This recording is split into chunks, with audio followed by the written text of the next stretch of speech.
ஓம் சரவண பவ. அன்பர்கள் அனைவருக்கும் வணக்கம். நான் ஆர்த்திய சுவலட்சுமி பேசுகிறேன். இந்த பதிவு மார்கழி மாதம் நடைபெறவிருக்கும் பொதுவான பலன்களை ராசி பலனாக காணவிருக்கிறோம். வரலாக திருச்செந்தூரில் வீற்றிருக்கும் முருகப்பெருமானின் பொற்பாத கமலங்களையும் என் அன்னை வாராயின் தாழ் பணிந்தும் என் குருநாதரை வணங்கியும் 12 ராசிக்கும் இந்த மார்கழி மாதம் எப்படி நம்ம திட்டமிடல் செஞ்சுக்கலாம், தொழில், திருமணம், வேலைவாய்ப்பு இதெல்லாம் எப்படி கிடைக்கும், வெளிநாட்டு வேலைவாய்ப்பு கிடைக்குமா போன்ற வாழ்வியலின் வானிலை அறிக்கையை பற்றி நம்ம தெரிந்து கொள்ளவிருக்கிறோம். இந்த மாதம் சிறப்பான மாதம், இறை வழிபாட்டிற்குரிய மாதம்னு சொல்லலாம். ஏன்னா ஆண்டால் ஒவ்வொரு பாசமாக காதலால் கண்ணீர் மல்கி கசிந்துருகி பெருமாளை நினைத்து விரதம் இருந்து நிறைவில் இரண்டரை கலந்தால் அப்படின்னு கேள்விப்பட்டிருக்கோம். இந்த காலகட்டம் நாம் அது போல் நம்ம கோரிக்கைகளை இறைவனிடம் வைத்து அருகில் இருக்கும் ஆலயங்களுக்கு சென்று பிரார்த்தனை செய்து தீபமேற்றி வழிபடும் பொழுது வருடம் வருவதற்குள் அடுத்த வருடத்திற்குள்ள அந்த காரியங்கள் கண்டிப்பாக நிறைவேறும். மார்கழி மாதம் என்பதே ஒரிஜினல் பாக்கியஸ்தானம் ஆக்டிவேட் ஆகிறது. சூரியன் தனுசு ராசிக்கு செல்லும். அந்த தனுசு என்பது தான் ஒரிஜினல் பாக்கியஸ்தானம் அப்படின்னு சொல்லியாச்சு. அப்போ தேவர்களுக்கே பகல் பொழுது, அவங்களே இறைவனை வழிபடுறாங்க அப்படின்னும் பொழுது அப்போ நம்ம வழிபட்டால் எவ்வளோ பலன் கிடைக்கும் பார்த்துக்கொள்ளுகிறோம். இந்த காலகட்டம் இறை வழிபாடு மூலம் நம்ம அனைத்து விதமான சூழலிலிருந்தும் நம்ம சிறப்பாக கடந்து வந்துடலாம். இந்த மாதம் காணப்படக்கூடிய கிரகணங்கள் பார்த்திங்கன்னா, மேஷத்தில் குரு பகவான், கன்னியில் கேது, துலாமில் சுக்கிரன் புதன், விருச்சகத்தில் செவ்வாய், தனுசில் சூரியன், மகரத்தில் சந்திரன், கும்பத்தில் சனி ஆட்சி நிலையில், ராகு மீனத்தில். இந்த காலகட்டம் 15ஆம் தேதி இந்த மாதம் குரு வக்ர நிவர்த்தி அடைந்துள்ளார். புதன் 12ஆம் தேதி விருச்சகத்திற்கும், அவரே 17ஆம் தேதி வக்ர நிவர்த்தி அடைகிறார். 22ஆம் தேதி தனுசுக்கு செல்கிறார். இந்த மாதம் 9ஆம் தேதி சுக்கிரன் விருச்சகத்துக்கு செல்கிறார். 11ஆம் தேதி செவ்வாய் தனுசுக்கு செல்கிறார். இந்த கோள்களின் கோச்சார நிலையால் 12 ராசிகளுக்கும் ஏற்படக்கூடிய துல்லியமான பலன்களை 12 பதிவுகளாக காணவிருக்கிறோம். அன்பர்கள் பதிவினை முழுமையாக கேளுங்க. இந்த பதிவின் இறுதியில் என்ன மாதிரியான வழிபாடுகளை செய்து நம்ம இன்னும் இறைவனுடைய அருளை பெற்று சிறப்பாக வாழலாம் என்பதற்கான எளிமையான இறை வழிபாடுகள் சொல்லியிருக்கு. அதையும் பின்பற்றி வாழ்வை வளமாக்கி கொள்ளுங்கள். அனைவருக்கும் ஒரு சந்தேகம் இருக்கும், இந்த மார்கழி மாதம் எந்த சுப நிகழ்வும் செய்யக்கூடாதா அப்படின்னு சொல்லிட்டு. சுப நிகழ்வுகளுக்கான ஏற்பாடுகளை தாராளமாக செய்து கொள்ளலாம். முகூர்த்தமோ நம்ம கிரகப்பிரவேசம் மட்டும்தான் மார்கழியில் செய்யக்கூடாது. மற்றபடி கல்யாணத்துக்கு பெண் பார்க்குறது, அதே போல் ஜாதகம் பொருத்தம் பார்க்குறது, பெண் வீட்டாரும் அதே போல் மாப்பிள்ளை வீட்டாரும் கலந்து பேசிக்கொள்வது, ஒரு இடம் வாங்குறோன்னா அதுக்கு போய் பார்க்குறது, ஒரு டோக்கன் அட்வான்ஸ் கொடுக்கறது போன்ற விஷயங்களை தாராளமாக செய்து கொள்ளலாம். அதற்காக தான் மார்கழி மாதத்திலே சுபமுகூர்த்த நாட்கள்லாம் ஒரு சில நாட்கள் கொடுத்துருப்பாங்க. சீமந்தம் பண்ணுவது, பிள்ளைகளுக்கு காது குத்து வைப்பது, இதெல்லாம் தாராளமாக செய்யலாம். இப்போ பெரிய பிள்ளையெல்லாம் ஆயிடுறாங்க, புஷ்பதி ஆயிடுறாங்க பிள்ளைகளுக்கு, அவங்களுக்கு ஒரு பூப்புனித நீராட்டு விழா வைப்பது, இதெல்லாம் இயற்கையினுடைய நடைமுறை செயல்பாடுகள். அதற்கெல்லாம் நம்ம என்றைக்குமே தடுக்க முடியாது. சீமந்தமும் அதே போல் தான். மார்கழி மாதம் செய்யலாமான்னு நிறைய பேருக்கு ஒரு ஐயம் வேறு. இதெல்லாம் எந்த ஐயமும் வேண்டாம். எல்லா விதமான சுப நிகழ்வுக்கான ஏற்பாடுகளை தாராளமாக செய்து கொள்ளலாம். முகூர்த்தம் மட்டும்தான் வைக்கக்கூடாது. திருப்பியும் சொல்கிறேன், அதே போல் புதுமனை புகு விழா மட்டும் வைக்கக்கூடாது. இந்த 2 மட்டும் தவிர்த்து மற்ற அனைத்து சுப நிகழ்வுக்கான ஏற்பாடுகளையும் ஆயத்தங்களையும் தாராளமாக செய்து கொள்ளுங்கள். மகர ராசி மகர லக்னத்திற்கான பலன்களை காணவிருக்கிறோம். இந்த மார்கழி மாதம் எப்படி நம்ம சிறப்பாக எடுத்துகிட்டு போகலாம் அப்படின்னும்பொழுது, மகர ராசியை பொறுத்த வரைக்கும் இந்த மாதம் தொழில் சிறப்பு அப்படின்னு சொல்லியாச்சு. மற்றபடி நம்ம பிரயாணங்களில், உறவுகள் சார்ந்த விஷயங்களில், அதே போல் உடல் நிலையில் இதில் மட்டும் கவனமாக இருந்தால் போதும். தொழில்காரகன் சுக்கிரன் 10, 11 என்ற இடங்களை பயணிக்கிறார். அப்போ தொழிலே இல்லைன்னுலாம் இங்கே சொல்ல முடியாது. தொழில் நல்லா இருக்கும். இது வரைக்கும் தொழிலுக்காக முயற்சி செய்து கொண்டு இருக்குதோ, இல்லை படித்த படிப்புக்கேற்ற வேலை கிடைக்கல, நான் நிறைய இன்டர்வியூஸ்லாம் அட்டன் பண்ணேன், நேர்முக தேர்வு பண்ணேன், இல்லை ஆன்லைனில் பண்ணேன், அதெல்லாம் ஒரு ரிசல்ட் கிடைக்கலன்றவங்களுக்குலாம் இந்த காலகட்டம் அருமையான இது கிடைக்கும். அதனால் ஒரு பதிலும் கிடைக்கும். ஏன்னா வரக்கூடிய புத்தாண்டு உங்களுக்கு ரொம்ப சிறப்பாக இருக்குது. மகர ராசிக்காரர்கள் ஏழரை சனியில் பாத சனியில் சென்று கொண்டிருக்கிறீங்க. அதை கடந்து உங்களுக்கு ஒரு ஒளிமயமான எதிர்காலம் இருக்குது அப்படின்னு சொல்லலாம். இந்த காலகட்டம் வேலைக்காக நான் ஒரு வெளியிடங்களில் ஒரு முற்றிலும் புதிய சூழலில் வாழக்கூடிய வாய்ப்பு அதிகம்னு சொல்லிட்டேன். எனக்குமே எவ்வளோ சம்பாதிச்சாலும் அதில் ஒரு நிறைவை காணாதவர்கள் அப்படின்னு சொல்லியாச்சு. பண வருவாய் நிச்சயம் உண்டு. நிரந்தரமாக ஒரு வருமானம் வரும். இல்லை ஒரு புக்ஸ்லாம் எழுதணும், அதெல்லாம் எனக்கு ஒரு ராயல்ட்டி கிடைக்க போகுது. கலைத்துறைனா என்ன, புக்ஸ் எழுதுறது, அதே போல் நம்ம டான்ஸு பாட்டு அப்படின்னு சொல்லிட்டு சின்ன திரை பெரிய திரை அப்படின்னு சொல்லுவோம். அதெல்லாம் நல்ல வருமானங்கள், புதிய ஒப்பந்தங்கள் கிடைப்பது, பாப்புலாரிட்டி பப்ளிசிட்டி கிடைப்பது, இதெல்லாம் ரொம்ப அருமையாகவே இருக்கும் அப்படின்னு சொல்லலாம். அதே போல் அரசியல் துறையில் இருப்பவர்களுக்கும் இந்த காலகட்டம் ரொம்ப நல்லாவே இருக்கும். இப்போலாம் தன்னலம் கருதாமல் உழைக்கணும். தன்னலம் கருதாமல் உழைக்கும்பொழுது உங்களுக்கு மக்கள் செல்வாக்கு ஒரு சொத்தாகவே அமையும் அப்படின்னு சொல்லலாம். அதே போல் இந்த காலகட்டம் குழந்தை பிறப்பு ரொம்ப சிறப்பாக இருக்கும். அதற்கான வைத்தியங்கள் கை கொடுக்கும். குழந்தைக்காக நாங்கள் முயற்சி பண்ணணும், அந்த முயற்சி எங்களுக்கு கை கொடுக்குமா அப்படின்றவங்க தாராளமாக பண்ணலாம். அதற்கான வைத்தியங்கள் கை கொடுப்பது, என் குழந்தையால் எனக்கு ஒரு மகிழ்ச்சி அப்படின்னு சொல்லக்கூடிய ஒரு சிறப்பான அம்சங்கள் கிடைப்பது, அவங்க நலனுக்காக ஏதாவது ஃபிக்ஸட் போடணும் செய்யணுன்னாலும் அதுவும் இப்போ கை கொடுப்பது ரொம்ப அருமையாக இருக்கும். அவர்கள் நலன் சார்ந்த விஷயங்கள், அதற்கான ஒரு முதலீடு, அதற்கான ஒரு சுப விரயங்கள் இந்த காலகட்டம் நிச்சயம் உண்டுன்னு சொல்லியாச்சு. இந்த காலகட்டம் அரசியல் சம்மந்தப்பட்ட விஷயங்கள், அரசு துறையில் இருப்பவர்கள்லாம் கொஞ்சம் கவனமாக கொஞ்சம் கடந்து வந்துடணும். ஒரு சிலர் இந்த கூட உடன் பணிபுரிபவர்கள் இருக்காங்க இல்லையா, அவங்ககிட்டலாம் கொஞ்சம் விட்டு கொடுத்து போயிடுங்க. கோவத்தை கொஞ்சம் குறைச்சிக்கொள்ளுங்க. வேலை செய்கிற இடத்துல எங்கே எதிரி இருப்பான்னு நம்மளுக்கு தெரியாது.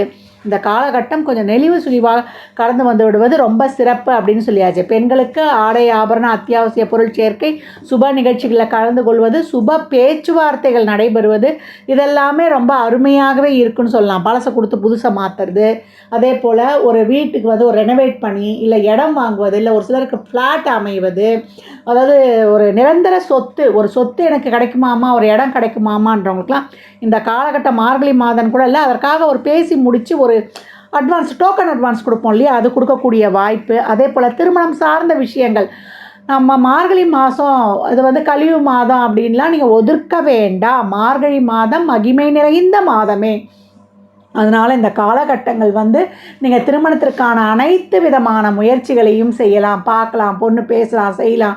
இப்போ ரொம்ப நாளாக திருமண தடையாக இருந்தவங்களுக்குலாம் அதற்கான ஒரு சந்தர்ப்பம் கிடைக்கும். பேசி தட்டி போனவங்களாம் இந்த காலகட்டம் வரக்கூடிய வாய்ப்பு. ரொம்ப அசிங்கம் அவமானம்லாம் பட்டம்மா, எனக்கு அதற்கான ஒரு தீர்வு கிடைக்குமான்றவங்களுக்கெல்லாம் அதற்கான ஒரு வழி கிடைப்பது. அந்த 8ஆம் இடத்தை குரு பார்க்குறார். அவர் 3-12 அந்த காயம் பட்ட இடத்துக்குலாம் இப்போ அவர் வக்ர நிவர்த்தியும் ஆகிடுவார். அந்த காயம் பட்ட இடத்துக்கெல்லாம் ஒரு ரணத்துக்கு நம்மளுக்கு ஒரு மருந்து போடுற மாதிரி அவருடைய செயல்பாடு இருக்கும் அப்படின்னு சொல்லலாம். தொழிலில் நிறைய மாற்றங்கள், பதவி இது தசாபுதி சிறப்பில்லைன்னா மட்டும்தான் வேலை. நீங்கள் பதவி மாற்றம், பதவி உயர்வுலாம் சொல்கிறீங்க, ஆனால் எனக்கு வேலையே இருக்குமா இல்லையான்னு ஒரு பயத்தில் இருக்கிறேன்னு சொல்கிறவங்களுக்குலாம் தசாபுதிகளை பார்த்துக்கோங்க. அந்த காலகட்டம் கோபத்தை குறைச்சிடுங்க. அதே போல் கொஞ்சம் ஒரு பொறுமையை காத்துக்கொள்ளுங்க. ஏன்னா ஜீவனம் விட்டுட்டால் இந்த காலகட்டம் ரொம்ப நெருக்கடியாக இருக்கும். அதனால் ஜீவனத்தில் நம்ம எப்போவும் கண்ணும் கருத்துமாக இருக்கணும் அப்படின்னு சொல்லியாச்சு. அதே போல் ரிலேஷன்ஷிப்பில் நிறைய இந்த மன வருத்தங்கள் வர்றது, உறவுகள்கிட்ட நான் ஏற்கனவே சொன்ன மாதிரி விட்டு கொடுத்து போங்க. அக்கம் பக்கம் அண்டை அயலாறு இவங்க விஷயத்துலலாம் கொஞ்சம் கூடுதல் விழிப்புணர்வாக இருக்கிறது. அதே போல் ரிலேஷன்ஷிப்பில் காதல் மலரும், அதற்கான ஒரு பேச்சுவார்த்தைகள்லாம் நீங்கள் பேசுகிறதுக்கு எப்படி பேசணுன்றதை மட்டும் யோசனை பண்ணி வச்சுக்கோங்க. இதெல்லாம் நம்ம வரக்கூடிய மாதங்களில் சிறப்பாக வீட்டில் பெற்றோரின் சம்மதம் வேண்டும். ஏன்னா என்றைக்குமே இந்த விருப்பப்பட்ட திருமணத்தில் இருக்கிறவங்கெல்லாம் இறைவனுடைய கருணை என்னென்னா பெற்றோர்களின் ஆசீர்வாதம் தான் அப்படின்னு சொல்லுவேன். அதனால் பெற்றோருடைய சப்போர்ட் இருக்கும்போது தான் நம்மளுக்கு அது ஒரு பலமாக இருக்கும், கூடுதல் பலமாக இருக்கும். இப்போ இருக்க பெற்றோர்களுக்கெல்லாம் பசங்க கல்யாணம் ஆனால் போதுன்ற ஒரு மனநிறைவில் இருக்கிறாங்க. பெற்றோர்களும் அதற்கேற்றார் போல் நீங்களும் ஒத்துழைப்பு கொடுங்க. விருப்ப திருமணம்லாம் பண்ணுறாங்கன்னா அவங்களுக்குலாம் தோஷம் இருந்தால் மட்டும்தான் அந்த மாதிரி ஏற்படும். தோஷம் இல்லைன்னா லவ்லாம் இங்கே வரப்போகிறது கிடையாது. அம்மா என் ஜாதகம் தோஷம் இருக்கா, எனக்கு சுத்தமான ஜாதகமா, சுத்தமான ஜாதகம்லாம் எதுவுமே கிடையாது. தோஷம் இருந்தால்தான் அது ஜாதகமே. தோஷம்னா நாங்கள் அந்த கிரகம் வலிமையாயிடுச்சின்னு பேர். ஒரு கிரகம் ரொம்ப வலிமையாகவோ ரொம்ப வலிமை குன்றியே இருக்கக்கூடாது. எல்லாம் இருக்க வேண்டிய அமைப்பில் இருக்கணும். அதான் சொல்லுவாங்கள்ல, ஒரு பாட்டு கூட இருக்குல்ல, பரமசிவன் கழுத்திலிருந்து பாம்பு கேட்டது கருடா சௌக்கியமா, யாரும் இருக்கும் இடத்தில் இருந்து விட்டால் எல்லாம் சௌக்கியமே, கருடன் சொன்னது அதில் அர்த்தம் உள்ளதுன்னுவாங்க. அந்த மாதிரி எந்த ஒரு செயல்பாடுமே நிறைய கிரகம் உச்சமாக இருக்குது, நிறைய கிரகம் நீச்சமாக இருக்குது, வாழ்க்கை அப்படி ஆகிடுமான்லாம் கேட்கக்கூடாது. உச்சனை போல் இருந்து கஷ்டப்படுறவங்களும் இல்லை, நீசனாக இருந்து யோகமானவங்களும் கிடையாது. அதனால் இந்த காலகட்டத்தில் நம்ம வண்டி வாகனங்களில் செல்வது, அதே போல் அரசாங்கத்துறை சம்மந்தப்பட்ட விஷயங்களில் ஒரு சிலருக்கு நல்லபடியாக கிளிக்காகவும் முடிஞ்சிடும். ஒரு அலைச்சல் திருச்சலை கொடுத்துரும், வேலை பளு இருக்கும். இதெல்லாம் கொஞ்சம் வச்சுக்கொள்ளுங்க. ஏற்கனவே ஒரு இன்ஸ்டால்மெண்ட்டில் வீடு வண்டி வாகன சேர்க்கைலாம் ரொம்ப சிறப்பாக இருக்கும். மாணவர்கள்லாம் அவங்க பேரில் வண்டி இருந்தது நான் சாகச காட்டுறேன்னா அந்த காலகட்டத்தில் காட்டாதீங்க. அதே போல் இந்த படிப்பு சார்ந்த விஷயங்களெல்லாம் இந்த மாதம் முடிவெடுக்க வேண்டாம். ஆலோசனையெல்லாம் கேட்டு வச்சுக்கோங்க. உங்களுக்கான ஆலோசனைகள் அடுத்த மாதத்தில் நம்ம எடுத்துக்கொள்ளலாம் அப்படின்னு சொல்லியாச்சு. கலைத்துறையில் இருப்பவர்களுக்கும் உங்களுக்கான முயற்சியை விளையாட்டுத்துறையில் இருப்பவர்கள் உங்களுக்கு ஆரம்பத்தில் அதில் ஒரு நல்ல ஒரு ஸ்பான்சர்ஷிப்புக்கான முயற்சிலாம் கிடைத்துவிடும். பிற்பகுதியிலலாம் வந்து அதுக்கான ஒரு வழிமுறைகள்லாம் நீங்கள் கையாளுங்க. இந்த மாதத்தில் கொஞ்சம் ஒரு நார்மலான ஒரு பெனிஃபிட் தான் உங்களுக்கு இருக்குது. கலைத்துறையில் இருப்பவர்களுக்கு தான் ரொம்ப சிறப்பாக இருக்குது. புதிய ஒப்பந்தங்கள் கிடைப்பது, உங்களை பற்றி தெரிவது, உங்களுடைய முயற்சிகள்லாம் சிறப்பாக இருப்பது, அதே போல் அழகுத்துறை சம்மந்தப்பட்ட விஷயங்கள் இதில் இருக்கிறவங்களுக்கு, அதே போல் ஒப்பனை துறையில் இருக்கிறவங்களுக்குலாம் நல்லபடியான காலம் அப்படின்னு சொல்லியாச்சு. வழக்கு சார்ந்த விஷயங்கள்லாம் இப்போ எதுவும் ரொம்ப போய் ஃபோர்ஸாக இது பண்ணாதீங்க. நம்ம அடுத்து வரக்கூடிய காலங்களை பார்த்துக்கலாம். எங்கேயுமே வந்து வாக்கில் எப்போவுமே வார்த்தையில் வந்து தடிமனான வார்த்தையை பேசிடாதீங்க. ஏன்னா உங்களுக்கு உரியவரே சனீஸ்வர பகவான். சனீஸ்வர பகவான் வந்து நம்ம வார்த்தைகள் வந்து நல்லா இல்லைன்னா அங்கே அந்த பொருளாதார வரவை கட்டுப்படுத்திடுவார் அப்படின்னு சொல்லலாம். சனியைப் போல் நமக்கு நான் நிறைய உங்களுக்கு சொல்லியிருக்கேன். சனியைப் போல் நல்லவரும் கிடையாது, அவரைப் போல் கொடுங்கோல் செய்பவனும் கிடைக்காது அப்படின்னு சொல்லிட்டு அந்த சனியை நம்ம சிறப்பாக இயக்கிக்கொள்ளணும்னா ஃபஸ்ட்டு நல்லா உழைக்கணும். அதுக்கு உங்களுக்கு ஏற்கனவே நீங்கள் ஒர்க்கஹாலிக் ராசின்னு சொல்லியாச்சு. உழைத்தால் தான் உங்களுக்கு லாபம் என்ற தன வருவாய் நிச்சயம் உண்டு அப்படின்னு வந்து சொல்லிருச்சு. அதே போல் உங்களுக்கு இந்த காலகட்டம் உடல்நிலையில் நல்லா வந்து ஒரு முழங்கால் வலி, மூட்டு வலி, இஎன்டி சம்மந்தமான பிரச்சனை, சளி, இருமல், இருதய சம்மந்தப்பட்ட பிரச்சனை இதெல்லாம் கொஞ்சம் கவனம் வேண்டும். ஹெல்மெட் இல்லாமல் இந்த காலகட்டம் வெளியே செல்லக்கூடாது. திருமணம் சார்ந்த முயற்சிகள்லாம் உங்களுக்கு தேடியே வருவாங்க. நாங்கள் முன்ன பார்த்தோம், இப்போ முடிச்சுக்கலாம் அப்படின்ற மாதிரி பேசக்கூடிய வாய்ப்புகள்லாம் இருக்கும். எல்லாம் அனலைஸ் பண்ணி பொருத்தம் பார்க்குறது, நம்ம அவங்களுடைய விசாரிக்கிறது இதெல்லாம் தாராளமாக பண்ணுங்கள். அனைத்து வித சுப நிகழ்வுகளுக்கும் இந்த மாதம் வந்து உங்களுக்கு தேவையான அதற்கான முயற்சிகளை திறம்பட வெகுவாக ஜரூராக தாராளமாக செய்து கொள்ளலாம். தொழில் விஷயமும் சிறப்பு. உறவுகள் விஷயத்தில் அதே போல் நமக்கு உடல் நிலையில் பணம் கொடுக்கல் வாங்கல், ஜாமீன் போன்ற விஷயங்கள்லாம் கொஞ்சம் கூடுதல் கவனம் வேணும். இதை மட்டும் வலியுறுத்திக்கோங்க. எப்போவும் சிவ வழிபாடு உங்களுக்கு சிறப்பான பலனை தரும். இந்த மாதம் வந்து தாயார் பெருமாள் வழிபாடு ரொம்ப சிறப்பு. சின்ன திருவடி ஆஞ்சநேயரையும் பெரிய திருவடி சக்கரத்தாழ்வாரையும் வழிபடும்பொழுது எந்தவித நம்மளுக்கு இந்த பில்லி சூனியெல்லாம் சொல்கிறாங்க இல்லையா, அதெல்லாம் இப்போலாம் அந்தளவுக்கு வைக்கிறதுக்குலாம் ஆள் கிடையாது. அப்படியே இருந்தாலும் அந்த மாதிரி கண் திருஷ்டி ஒன்றே போதும் ஒருத்தரை வந்து செயல்பட விடாமல் போவதற்கு சொல்லுவாங்களே, கல்லடி பட்டாலும் கண்ணடி படக்கூடாது. ஏன்னா அந்த உலகத்துடைய அமைப்பே அப்படி தான் ஆயிடுச்சு. நல்லா வாழ்ந்தாலும் ஏசும், தாழ்ந்தாலும் பேசும் அப்படின்ற மாதிரி இந்த காலகட்டம் அமைஞ்சு போச்சு. அதனால் நீங்கள் அந்த மசூதிலெலாம் போய் அடிக்கடி ஓதிட்டு வாங்க. என்றைக்குமே நம்மளுக்கு எல்லா மதத்தின் மீதுமே நம்ம பற்று கொண்டவர்கள். எல்லாமே ஒரு மதம் தான். எல்லாமே இறைவன் ஒருவனே அப்படின்னு சொல்லியாச்சு. அறியும் சிவனும் ஒன்று, அறியாதவன் வாயில மண்ணுன்னுவாங்க. அதே போல் உங்களுக்கு பஞ்ச கவசங்கள் சொல்லியிருக்கேன். இந்த பஞ்ச கவசங்களை நீங்கள் படிக்க நீங்கள் கேட்க அதற்கு படிக்கணும்னு கூட கிடையாது. கேட்க உங்களுக்கு அப்படி ஒரு வைப்ரேஷன் உருவாகும். உங்கள் வாழ்க்கையில் வந்து அடுத்தடுத்து நீங்கள் வந்து சிறப்பான செயல்பாடுகளை செயல்படுத்தி கொண்டே போகலாம். மகர ராசி லக்னக்கார அன்பர்கள் இந்த பலன்கள்லாம் கோள்களின் கோச்சார நகர்வை வைத்து சொல்லப்பட்டிருக்கு. உங்கள் சுய ஜாதகத்தில் இப்போ என்ன தசாபுதி நடக்குது, அது எதற்காக உங்களுக்கு ஊக்கப்படுத்துது, அது திருமணம், குழந்தை பாக்கியத்திற்கா இல்லை பொருளாதார முன்னேற்றத்திற்கா என்பதெல்லாம் உங்கள் சுய ஜாதகத்தை ஆய்வு செய்வதன் மூலம் மட்டுமே நாம் தெளிவாக அறிந்து கொள்ள முடியும். சாத்வீக பரிகாரமாக ஏழை எளியவருக்கு வறியவருக்கு உங்களால் முயன்ற உதவிகளை தாராளமாக செய்யுங்க அப்படின்னு சொல்லியாச்சு. மகர ராசி லக்னக்கார அன்பர்கள் வாழ்நாள் முழுவதும் சிறப்பான பலனை அடைவதற்கு என் மனமார்ந்த வாழ்த்துக்களை தெரிவித்துக் கொள்கிறேன். மகரம் சிகரத்தை தொடரக்கூடிய காலம் நெருங்கி கொண்டே இருக்குது. அதற்கான ஆயத்த பணிகளை ஜரூராக போடுங்க. 2024 உங்களுக்கான வருடம். ஏப்ரலுக்கு பிறகு உங்களுக்கு பொற்காலமே. மார்கழி மாதம் வழிபாட்டுக்குரிய மாதம்னு சொல்லிட்டு அந்த மார்கழி மாதம் வரக்கூடிய வைகுண்ட ஏகாதசி ரொம்ப சிறப்பு.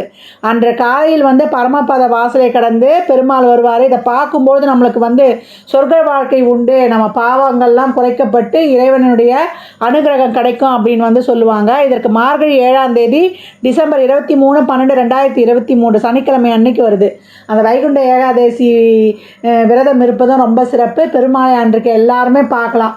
நம்ம ஸ்ரீரங்கம் போக முடியலன்னா அப்படின்னாலும் நம்மளுக்கு சேனலில் போட்டுருவாங்க. தாராளமாக எழுந்து பெருமாளை நமஸ்கரித்து நம்ம வாழ்க்கைக்கான அனைத்து விதமான தேவைகளை நிறைவேறணும்னு கோவிந்தா கோவிந்தா என்று அவன் நாமத்தை சொல்லலாம். கோவிந்தா என்று சொல்லும் பொழுது அங்கு இன்பம் மட்டுமே இருக்கும், துன்பங்கள் அடியோடு அகற்றப்படும் அப்படின்னு சொல்லலாம்.